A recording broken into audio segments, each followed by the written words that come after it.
तो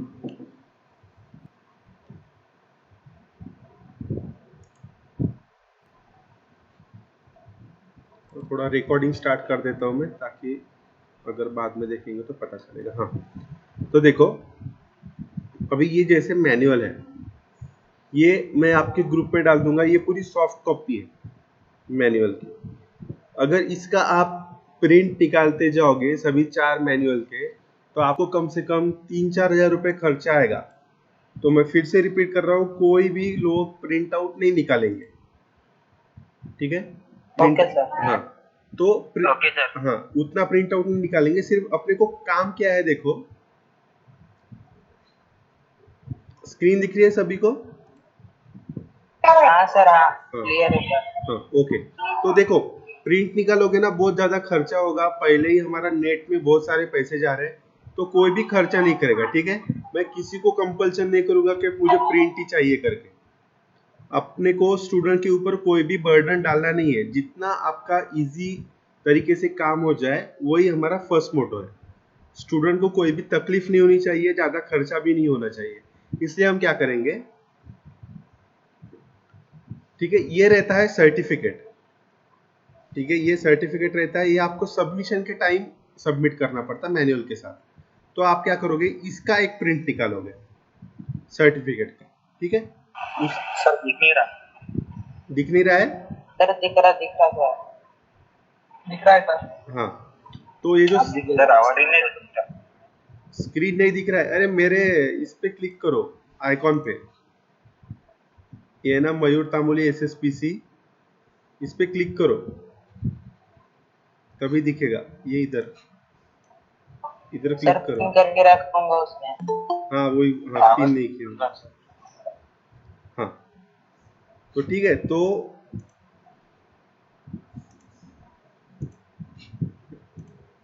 मैं ये बता रहा था कि अपने को कोई खर्चा नहीं करना है मैनुअल के लिए। 3-4 हजार रुपए का खर्चा आएगा, वो हम बिल्कुल खर्चा नहीं करेंगे, स्टूडेंट के ऊपर कोई बर्डन नहीं आने देंगे। जैसे ये सर्टिफिकेट है, ये आपको सबमिशन के टाइम बहुत काम में आता है। तो आप क्या करोगे, इसका एक प्रिंट निकाल लोगे, और अगर आपके फ्रेंड आसपास रहते तो उनको जेरोक्स निकालने के लिए आप एक पेज दे देना, ठीक है? प्रिंट से जेरोक्स बहुत सस्ती आते हैं। उसके बाद ये पेज का कुछ काम नहीं है, ठीक है? ये सर सिर्फ सर्टिफिकेट का प्रिंट निकालना है क्या सर? हाँ, अब ये मैं जो पेज बता रहा हूँ ना, वो आप नोट कर लो कौन कौन सा निकालना है, तो ठीक है? सर्टिफिकेट, ठीक है, सर्टिफिकेट हो गया। उसके बाद जहां पे हम मार्क्स फिल करते हैं, ये देखो लिस्ट ऑफ एक्सपेरिमेंट है, ये आपके जो भी फैकल्टी रहेगी आपका प्रैक्टिकल चेक करेगी। तो ये फर्स्ट पेज एंड ये सेकंड पेज, ठीक है, 2 पेजेस है जितने भी प्रैक्टिकल है, ये दोनों का भी प्रिंट निकालना है आपको, और वही आपके बाकी फ्रेंड्स के साथ जेरोक्स निकालने के लिए उसको शेयर करना है, ठीक है? ये हो गया अभी फ्रंट पेजेस का।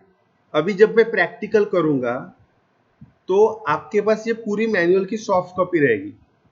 समझ में आ रहा है? ये जो मैनुअल है इसका पूरा आपके पास सॉफ्ट कॉपी रहेगा। तो मान लो अगर कल मैं ECI का ये फर्स्ट प्रैक्टिकल लेने वाला हूँ, तो आपको वो पूरे मैनुअल में से ये फर्स्ट प्रैक्टिकल पढ़ लेना है, ठीक है? और रिकॉर्ड जो रहता, रिकॉर्ड मिलता है ना, पता है? हार्डबोर्ड रिकॉर्ड रहता है, उसमें हम पेजेस, हाँ पेजेस लगाते हैं, हाँ, उसमें ये प्रैक्टिकल लिखना है, ठीक है? ठीक है, वो प्रैक्टिकल लिखना है। अभी प्रैक्टिकल हमको पूरा का पूरा नहीं लिखना है, समझ में आया? पूरा नहीं लिखना है। अभी फिर लिखना है तो हमको क्या लिखना है उसमें, सबसे पहले प्रैक्टिकल नंबर 1, यानी कि उसका एम, ये दिख रहा है, नोट करो आप प्रैक्टिकल कैसे लिखना है। सबसे फर्स्ट एम लिखना है आपको, कर लिया नोट? फर्स्ट क्या लिखना है, एम। उसके बाद, अरे है क्या सभी लोग? Yes sir. एक बार बताओ ये। हाँ, लिख रहा। ऊपर का समझ में आया क्या, कौन से पेज का प्रिंट निकालना है? सर्टिफिकेट और इंडेक्स, सभी मैनुअल का। हाँ सर। हाँ, अभी जब मैं कल प्रैक्टिकल लूंगा इसका, मान लो अगर ECI का मुझे फर्स्ट प्रैक्टिकल लेना है, बराबर है।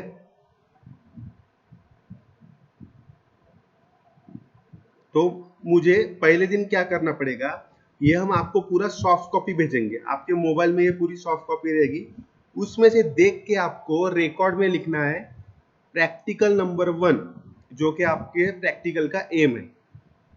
समझ में आया अभी? रिकॉर्ड मतलब वो हार्डबोर्ड का आता है, उस पे पेजेस भी मिलते प्रैक्टिकल के, एक साइड से लाइनिंग रहती है, एक साइड से ब्लैंक रहता है डायग्राम निकालने के लिए। ये आपने 11th-12th में किया होगा, ठीक है। वो पेजेस लेना है, उसमें सबसे पहले लिखना है एम,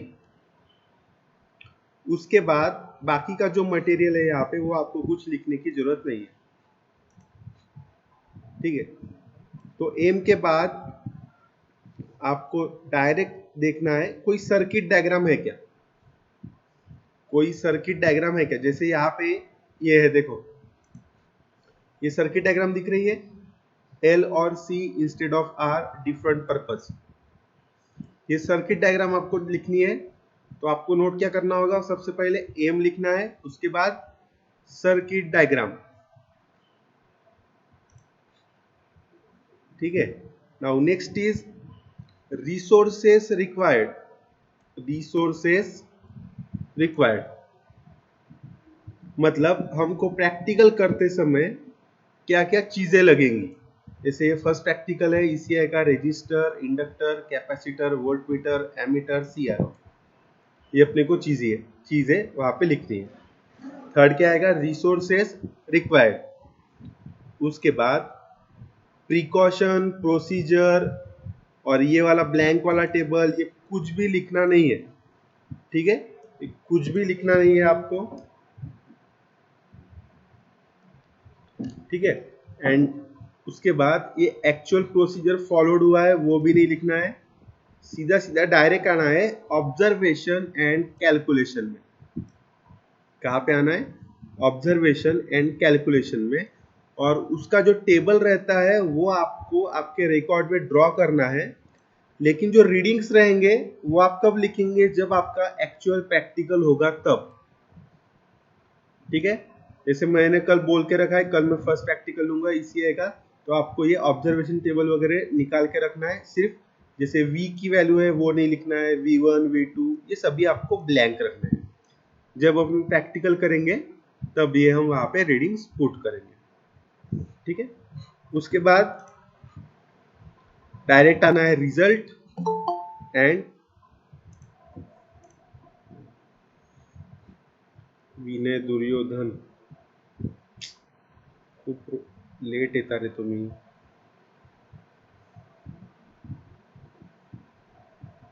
हाँ, तो बाद में डायरेक्ट लिखना है रिजल्ट, कंक्लूजन, और ये जो भी प्रैक्टिकल रिलेटेड क्वेश्चंस है, ये देखो यहाँ पे ये क्वेश्चन विथ आंसर आपको लिखने हैं। यहाँ पे 4 क्वेश्चन दिए हैं, तो 2-3 आपको क्वेश्चन विथ आंसर लिखना है। दिख रही है क्वेश्चन एंड आंसर, इतना आपको लिखना है। नोट किया क्या आप लोगों ने, क्या क्या नोट किया?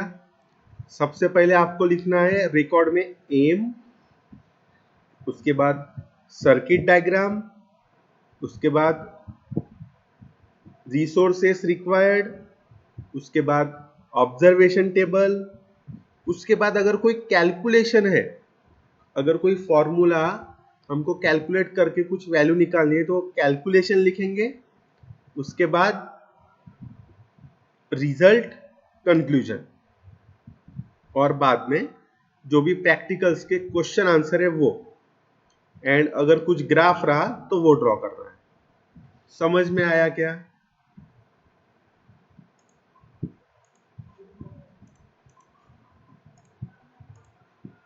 सर वो इंटरप्रिटेशन रिजल्ट तो लिखना है। क्या बोल रहे, समझ में नहीं आ रहा बेटा। सर इंटरप्रिटेशन रिजल्ट वगैरह लिखना है क्या? हाँ, result and conclusion. Result and conclusion कब लिख सकते हैं अपन, जब हमारा प्रैक्टिकल कंप्लीट हो जाए तब। जब हमारा प्रैक्टिकल कंप्लीट होगा हम आपको रीडिंग बताएंगे ऑब्जर्वेशन टेबल के, साथ में रिजल्ट एंड कंक्लूजन वो भी बताएंगे कि क्या लिखना है। ठीक है, आपको सिर्फ पहले क्या लिख के रखना है, जो मैनुअल में देके है वो वही के वही उसको कॉपी पेस्ट करना है। समझा? Yes sir. हाँ, अभी किसको ये कुछ भी समझ में नहीं आया या फिर कुछ पार्ट है जो पूरा बाउंसर गया है, ऐसा कोई है क्या? सर सर प्रोसीजर वगैरह नहीं लिखना है ना? कुछ भी नहीं। अभी आपने नोट किया है क्या, क्या बोला है मैंने, वो नोट कर लो ना। हाँ हाँ सर, हाँ पहले एम लिखना है, फिर सर्किट डायग्राम होगा वो लिखना है, फिर ऑब्जर्वेशन टेबल, नहीं, result, conclusion circuit and question answer. Circuit diagram के बाद रिसोर्सेस रिक्वायर्ड, रिसोर्सेस रिक्वायर्ड यानी कि जो भी हम मटेरियल यूज कर रहे हैं, जो भी मटेरियल हम यूज कर रहे हैं, जैसे रेजिस्टेंस हो गया, वोल्ट मीटर हो गया, वो लिखना है। दिखाने का रिसोर्सेस रिक्वायर्ड, ये देखो फर्स्ट प्रैक्टिकल में है, ये देखो दिख रहा है, सॉरी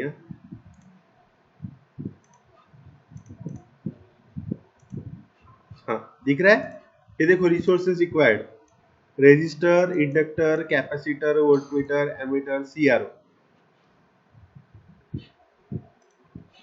समजलं का रे बेटा?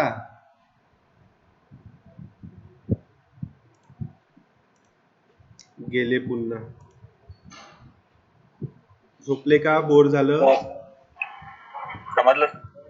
हाँ, कोणाला नाही समजलं असं आहे का? जास्त लिहायचं नाही, जास्त खर्च करायचा नाही, ठीक आहे? हा, मॅन्युअलची प्रिंट काढायची नाही फालतू, 3-4 हजार रुपये लागते, ते हाताने लिहायचे, ठीक आहे? आणि लिहायचं कोणतं, जेवढं सांगितलं तेवढंच, 1-2 पेजेस मध्ये काम होऊन जाते तुमचं, एक्स्ट्रा लिहायची गरज नाहीये. सर ऑल सब्जेक्ट सेम लिहायचं आहे ना? हो, जसं आता मी तुम्हाला ईसीआय बद्दल सांगितलं, तसंच तुम्ही ईएमडब्ल्यू मध्ये जे प्रॅक्टिकल आहे तसंच सेम लिहायचं आहे. ठीक आहे, एक हे जनरल होतं. रेकॉर्ड बुक मध्ये सर्वच लिहायचे आहे का सर? हा, जसे आता जसे तुमचे 4 विषयाचे प्रॅक्टिकल आहे ना, मग तुम्ही 4 रेकॉर्ड बुक घ्यायचे मार्केटमधून, ठीक आहे? त्या स्वस्तामध्ये पडते तुम्हाला, आणि त्याचे पेजेस घ्यायचे. आणि पेजेस कोणते, ते डिझाईन वाले नको, प्लेन वाले घ्यायचे. एका साईडनी लाइनिंग राहते, एका साईडनी व्हाईट राहतात डायग्राम काढायला. प्रॅक्टिकलचे पेजेस समजलं का? दाखवू का तुम्हाला एक कसं राहते, दाखवू का रेकॉर्ड? सर ते मागच्या वर्षीचे रेकॉर्ड बुक चालेल ना? हो चालते. चिवंडे काका, एक रेकॉर्ड दाखवा बरं. बाहेर आहे का इथे रेकॉर्ड? आहे रेकॉर्ड, हे रेकॉर्ड.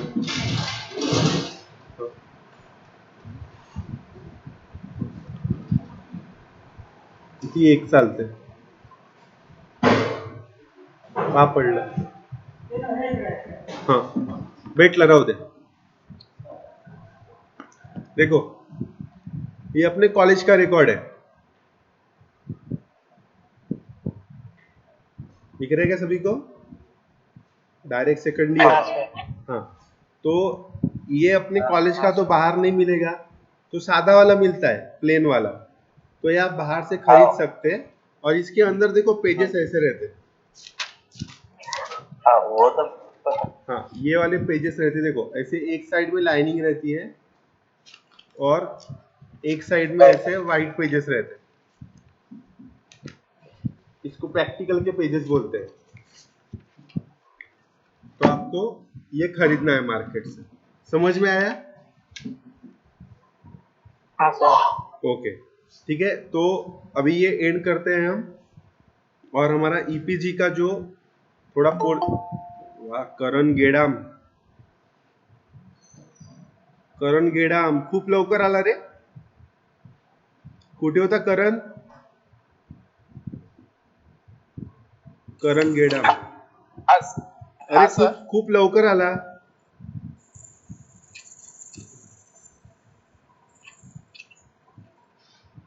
खूप लवकर आला म्हटलं क्लासमध्ये.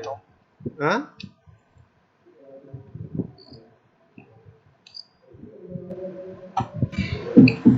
जाओ दे, टाइम पास करता है। हाँ चलो, क्या पढ़ रहे थे अपन? क्या पढ़ रहे थे बताओ? ईपीजी में लास्ट टॉपिक क्या हुआ था? Nuclear power plant. Very good. Nuclear power plant में हमने अभी तक उसका कंस्ट्रक्शन और कुछ टर्म्स देखे थे। तो ये देखो, ये कंस्ट्रक्शन है, ठीक है।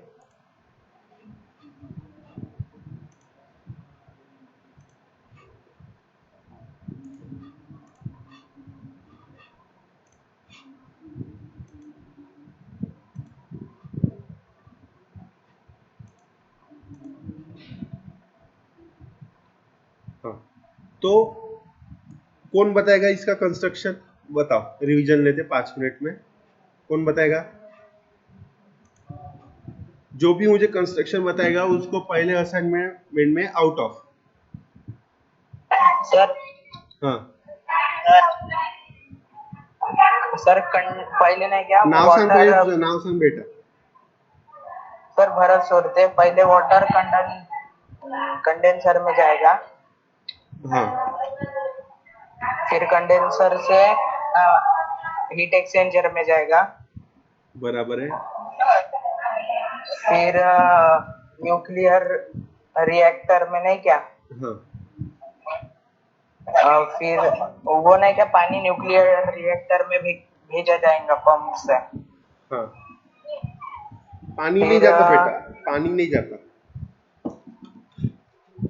फिर वो न्यूक्लियर का फ्यूजन और फिजन, न्यूक्लियर रिएक्टर में न्यूक्लियर फिजन और फ्यूजन करके हीट प्रोड्यूस की जाएगी। हाँ, वेरी गुड। फिर वो हीट एक्सचेंजर में भेजा जाएगा सर।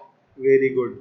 उसके बाद फिर वो वाटर की स्टीम बनेगी सर, राइट। और वो टरबाइन में भेजी जाएंगे। फिर वो अल्टरनेट को जोड़ा होगा सर टरबाइन, फिर इलेक्ट्रिसिटी जनरेट करेगा। टरबाइन घूमेगी, टरबाइन घूमेगी। फिर अल्टरनेटर को वो सर जॉइंट होता है टरबाइन। Very good. फिर इलेक्ट्रिसिटी जनरेट होगी। हाँ, वेरी गुड सर। कभी कभी फिर बाद में सर वो जो वाटर है ना सर, बचा हुआ टरबाइन में से स्टीम, फिर स्टीम कंडेंसर में जाके और एक बार ठंडा होके वाटर में कन्वर्ट हो जाएगा, और वो वाटर हम फिर से रीयूज करेंगे। ठीक है, यहाँ तक हुआ था, सभी को समझा है क्या? कि रिपीट करना है फिर से? बताओ। वैसे रिकॉर्डेड वीडियो भी यूट्यूब पे है, देखना है तो फिर से देख सकते हैं।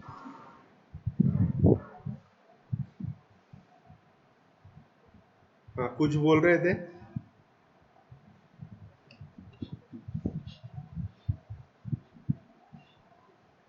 हाँ बोलो, कौन बोल रहा था?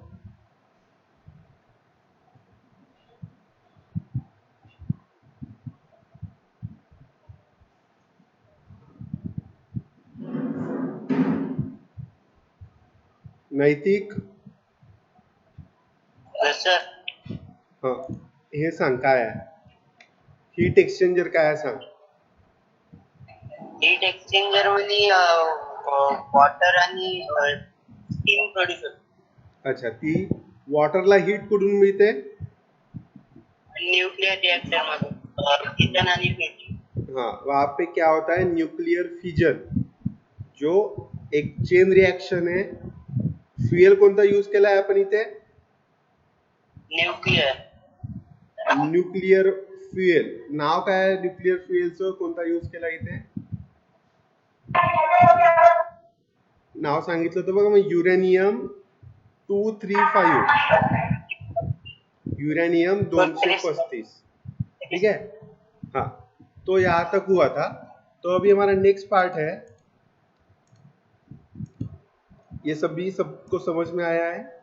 Solid waste, sir liquid waste. ये हुआ था सर, ये हुआ था। हाँ, ये समझ में आया है ना सभी को? हाँ सर। हाँ, देखो आज थोड़ा टाइम नहीं मिला मुझे, इसलिए टाइप नहीं हो पाया, तो उसके लिए सॉरी। थोड़ा मैं ये टाइप करके बाद में भेज दूंगा, ठीक है? दिख रहा है क्या सभी को? Yes, sir. हाँ सर। हाँ,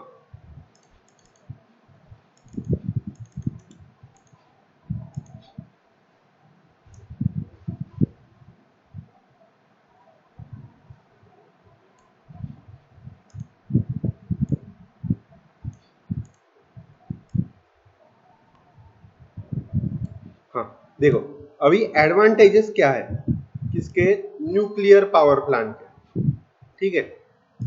first advantage, amount of fuel that is its weight, ठीक है? फ्यूल, अमाउंट ऑफ फ्यूल मतलब कितने वेट का है।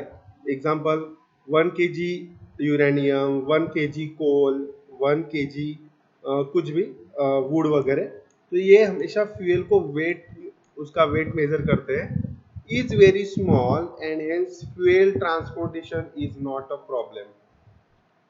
मैंने उस दिन भी बताया था कि मैं अगर 1 ग्राम कोई यूरेनियम यूज कर रहा हूँ तो कितना तो भी टन मेरा कोयला बच रहा है, ठीक है? मतलब जो मुझे फ्यूल, यानी कि जो हमारा फ्यूल है उसको ट्रांसपोर्ट करने का प्रॉब्लम बच जाएगा।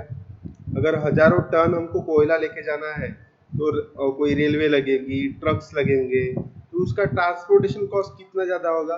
लेकिन उसी की जगह पे अगर मुझे 1 ग्राम यूरेनियम या फिर 1 kg यूरेनियम लेके जाना है, वो तो मैं ऐसे ही हाथ में लेके जाऊंगा एक गाड़ी से, ठीक है? तो वो जो मेरा कॉस्ट है, किसका कॉस्ट? ट्रांसपोर्टेशन का कॉस्ट, वो क्या हो जाएगा? बच जाएगा, ठीक है? The fossil fuels like coal, oil, gas are the natural resources which are exhausting due to use from the past, and so nuclear fuels which are available is now used to produce the electric power. This saves the fossil fuel. हाँ, fossil fuel क्या है? कोल, oil, gas, ये सभी क्या है? Natural resources है। Natural resources मतलब जो नेचर खुद बनाता है, कोई मैनमेड नहीं है, कोई इंसान ने उसको नहीं बनाया है, कोयला वगैरह। ये सभी क्या है? नेचुरल रिसोर्सेस है। जैसे ये कोई हमारे जमीन के अंदर मिलते हैं, इसको हम जैसे ऑयल, गैस वगैरह है, इसका अगर हम ज़्यादा यूज़ करेंगे तो एक दिन ख़त्म हो जाएंगे ना। जैसे हमारा CTPS बंद रहता है कभी कभी, क्यों बंद रहता है? क्योंकि वहाँ पे ये नहीं है, कोल अवेलेबल नहीं है।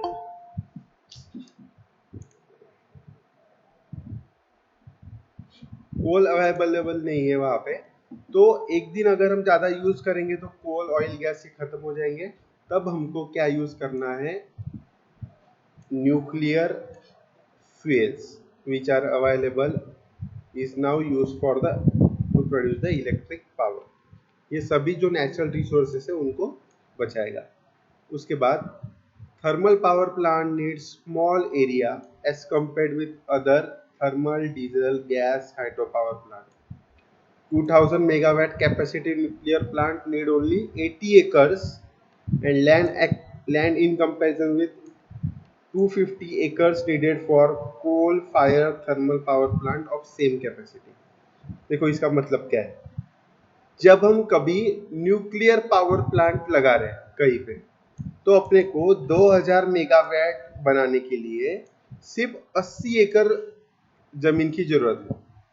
अगर हम न्यूक्लियर पावर प्लांट कहीं पे लगा रहे, 2000 मेगावाट का लगा रहे, तो वहां पे मुझे सिर्फ 80 एकड़ की जमीन लगेगी।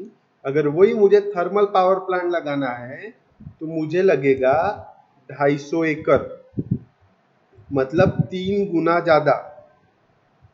वहां पे भी 200 ही बनाना है, इधर भी 200 ही बनाना है, लेकिन न्यूक्लियर में मुझे मिल रहा है 80 एकड़, और इधर थर्मल पावर प्लांट में वगैरह मुझे जगह लग रही है 250 एकर्स, यानी कि उससे तिगना, ठीक है? तो ये अगर जितनी ज्यादा कम हमको जगह लगेगी उतना ही हमारा जगह का कॉस्ट क्या हो जाएगा? कम हो जाएगा, ठीक है? ये उसका एडवांटेज है। Now next is Plants can be located near the load center as a fuel transportation is not a problem. ठीक है, हम प्लांट को लोड सेंटर में कनेक्ट कर सकते हैं, वहां फ्यूल ट्रांसपोर्टेशन का कोई प्रॉब्लम नहीं है। जैसे थर्मल पावर प्लांट को हमको कहाँ पे इंस्टॉल करना है, जहां पे कोल अवेलेबल हो, माइंस हो, जैसे अपने चंद्रपुर में WCL माइन है, तो इसलिए हमने थर्मल पावर प्लांट को उसके बाजू में रखा है ताकि मुझे कोयला ट्रांसपोर्ट करने के लिए ज्यादा खर्चा ना आए। ठीक है, लेकिन जो यूरेनियम न्यूक्लियर फ्यूल है उसको मुझे सिर्फ, अगर मैं एक ट्रक भर भी लेके गया ना यूरेनियम, मुझे वो 10 साल चलेगा, इतना पावर रहता है यूरेनियम में। तो मेरा जो ट्रांसपोर्टेशन कॉस्ट है वो बहुत कम हो जाएगा। ठीक है, और very next is very economical for bulk power production. मतलब ये क्या है, बहुत ज्यादा पावर आपको जनरेट करना है, 10,000 मेगावाट, 20,000 मेगावाट, तो ये बहुत ज्यादा इकोनॉमिकल है, क्योंकि छोटा सा फ्यूल भी बहुत सारी एनर्जी को प्रोड्यूस करता है। Running cost is less as compare to other thermal plant. अभी ये रनिंग कॉस्ट क्या है, ठीक है, देखो, आप कोई गाड़ी खरीद रहे हैं, जैसे किसी को बाइक खरीदनी है, एक जन को लेना है बुलेट, एक जन को लेना है स्प्लेंडर। जैसे रॉयल इनफील्ड या फिर कोई बुलेट वाला है, तो उसको सबसे पहले इनिशियल कॉस्ट लगेगी, यानी कि गाड़ी खरीदने को जाएगा तब। तो इनिशियल कॉस्ट किसकी ज्यादा है, बुलेट की स्प्लेंडर की? किसकी ज्यादा है? बुलेट की, बराबर है। That is it's initial cost. अभी रनिंग कॉस्ट क्या रहता है? फॉर एग्जाम्पल, अगर आपकी बुलेट 35 का एवरेज दे रही और अपना जो स्प्लेंडर है वो 70 का एवरेज दे रही है, तो आपको पेट्रोल किस में ज़्यादा लगेगा? ऑब्वियसली बुलेट में। और उसका मेंटेनेंस भी क्या रहेगा? स्प्लेंडर से ज़्यादा रहेगा, क्योंकि बहुत बड़ी गाड़ी है वो। तो ये जो हमारा फ्यूल का कॉस्ट लग रहा है और साथ में मेंटेनेंस का कॉस्ट लग रहा है, वो किस में ज़्यादा आ रहा? बुलेट में। ठीक है, मेन फ्यूल का ही रहता है। जो मेरा 5 लीटर में काम हो रहा है स्प्लेंडर से, वही मुझे बुलेट में 15 लीटर लगेगा। तो क्या हो गया? बुलेट का रनिंग कॉस्ट ज्यादा है। सेम इधर वैसे ही जो मेरा फ्यूल है यूरेनियम न्यूक्लियर फ्यूल, वो मुझे रनिंग कॉस्ट बहुत कम दे रहा। 1 kg मैंने यूरेनियम लगा दिया तो भी मेरा कितना, तो भी 1000 टन कोयला बच रहा है थर्मल पावर प्लांट। ठीक है, इसका रनिंग कॉस्ट क्या है? लेस है। उसके बाद plant is capable of providing power so many years as the fuel is available in large scale. तो ये जो नेचुरल रिसोर्सेस है, अभी धीरे धीरे कोयला खत्म हो रहा, ये खत्म हो रहा, लेकिन ये जो यूरेनियम वगैरह है ना, अभी भी बहुत ज्यादा स्केल में है, लार्ज स्केल में अवेलेबल है। तो ये अभी 1-2 पीढ़ी और 100-200 साल पावर हमको प्रोड्यूस करके दे सकते हैं। The plant is very neat, clean, free from smoke, ash, no pollution as compare to other type of thermal power plant. देखो, थर्मल पावर प्लांट में कोयला जलता है तो सबसे पहले ऐश प्रोड्यूस होती है। कितनी सारी ऐश प्रोड्यूस होती है? ठीक है, वैसे ही धुआं भी कितना निकलेगा। ये इसका बेस्ट एग्जांपल है, जो गांव में शेगड़ी रहती, देखो, जिसमें कोयला जलाते और लोग उसमें खाना पकाते, पता है क्या? जो गांव में रहते हैं उन्होंने देखा होगा, उसको शेगड़ी बोलते हैं मराठी में। और अपने घर का गैस, दोनों में क्या डिफरेंस है? अपने घर का गैस मतलब हो गया न्यूक्लियर पावर प्लांट, और वो गांव की जो शेगड़ी है कोयला जलाने वाली, जिसपे खाना पकाते, वो हो गया थर्मल पावर प्लांट। क्या फर्क है दोनों में? जो गांव की शेगड़ी है वो क्या प्रोड्यूस करती? बहुत सारी ऐश प्रोड्यूस करती है। और धुआं कितना था? स्मोक। उसमें से कोई आदमी गया तो उसके आंखों में जलन हो जाती। लेकिन आपके घर के गैस में होता क्या, सिलेंडर में होता क्या? नहीं, कुछ ऐश प्रोड्यूस नहीं होती, कुछ धुआं नहीं आता। ठीक है, सेम वैसा ही है। तो न्यूक्लियर पावर प्लांट क्या है, बहुत ज्यादा नीट है, क्लीन है, और कोई स्मोक प्रोड्यूस नहीं हो रही, एश भी प्रोड्यूस नहीं हो रही, इसलिए कोई पोल्यूशन भी नहीं हो रहा है। ठीक है। Output control is very easy and flexible, it can be instantly adjusted to a desire value. ठीक है। तो अभी ये आउटपुट देखो, ये अल्टरनेटर का आउटपुट है, ये आउटपुट ये किसके ऊपर डिपेंड है, टरबाइन के ऊपर, बराबर है। अगर टरबाइन को मैंने चलाना बंद कर दिया तो अल्टरनेटर भी क्या हो जाएगा, चलना बंद हो जाएगा। तो मुझे ये टरबाइन को रोकना है तो मैं सीधा सीधा बहुत जल्दी क्या करूंगा, इधर में से स्टीम आने के लिए बंद कर दूंगा। सिर्फ मुझे क्या करना है, ये न्यूक्लियर रिएक्टर में एक उनका चेन रिएक्शन स्टॉप कर देना है। ये बहुत फास्ट होता है as compare to other power plant. तो ये इसका नेक्स्ट एडवांटेज है। Output control is very easy and flexible. Next, operated as a base load plant at a higher load factor. Base load plant क्या रहता, मैंने बताया था, जैसे हमको 2400 घंटे अगर कहीं पे इलेक्ट्रिसिटी देनी है घर पे या फिर कोई इंडस्ट्री में, तो वो रहते हैं base load power plant. Thermal power plant है, न्यूक्लियर पावर प्लांट है। उसके बाद आते हैं पिक लोड पावर प्लांट, यानी कि जैसे हमारे कॉलेज ने बोल दिया कि मुझे 12 बजे ज़्यादा इलेक्ट्रिसिटी चाहिए, तो वो क्या करेगा, पिक लोड पावर प्लांट को उसके साथ जोड़ देगा बेस लोड के साथ, और वो जो भी हमारा आउटपुट है वो अचीव करने की कोशिश करेगा। पिक लोड में क्या आता है, diesel power plant, tidal power plant, ये सभी पिक लोड में आते हैं। आगे जाके इसको और डिटेल में पढ़ना है हमको। उसके बाद load shedding is not problem as a fuel is always available. सबसे ज्यादा हमको इसका पता है, चंद्रपुर में समर वैकेशन में क्या होता है, कोयला नहीं रहता, क्या होता है फिर, लोड शेडिंग। जब मेरे पास फ्यूल है ही नहीं, इलेक्ट्रिसिटी प्रोड्यूस होगी ही नहीं, तो मुझे क्या चालू करना पड़ेगा, लोड शेडिंग। लेकिन इधर न्यूक्लियर पावर प्लांट में कोई फ्यूल वगैरह है नहीं, ऐसा कभी होता नहीं, इसलिए लोड शेडिंग ज्यादातर नहीं होता। Performance of the plant is high, उसका परफॉर्मेंस जो है वो क्या है, ज्यादा है। Large storage not needed for the fuel as it is in another thermal power plant. जैसे थर्मल पावर प्लांट में बहुत सारा कोल लगेगा, उसको फिर हमको स्टोर करना पड़ेगा, लेकिन यहाँ पे इसकी जरूरत नहीं है। एक छोटा सा रूम भी बना दिए तो अपना वहाँ पे फ्यूल रहता है, लेकिन उसको अच्छे से सिक्योर करके रखना पड़ेगा, नहीं तो वहीं पे बॉम्ब फूट गया तो बस पूरा चंद्रपुर गायब। ठीक है, ये तो हो गए सभी उसके एडवांटेजेस। कोई भी 4 या फिर 8 आप करके रखिए, पूछ सकते हैं। उसके बाद एडवांटेज है तो कुछ डिसएडवांटेजेस भी होंगे। क्या है disadvantages, it's initial capital cost, construction cost is very high. अभी बुलेट का एग्जांपल दिया ना, इनिशियल कॉस्ट बुलेट की क्या है, ज्यादा है। जब मैं खरीदने जा रहा हूँ उसको मुझे हाई कॉस्ट लग रही है, इधर भी वैसे ही है। Trend and highly skilled man power is required. अपने सिटी बेस में क्या होता है, कोई फ्रेशर भी आया ना उसको ले लेते हैं, लेबर को, ठीक है, थर्मल पावर प्लांट में वगैरह। लेकिन न्यूक्लियर पावर प्लांट में मैंने किसी अनस्किल्ड लेबर को, यानी कि जिसको कुछ नॉलेज नहीं है, उसको मैंने ले लिया तो वो पूरा का पूरा चंद्रपुर उड़ा देगा न्यूक्लियर पावर प्लांट से।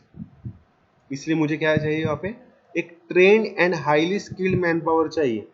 देखा है ना आपने परमाणु मूवी में, वैसे साइंटिस्ट लोग थे किसमें, पूरा वो जो उनका ऑपरेशन था वो करने के लिए साइंटिस्ट, डॉक्टर, नासा के साइंटिस्ट, ये सभी लोग थे।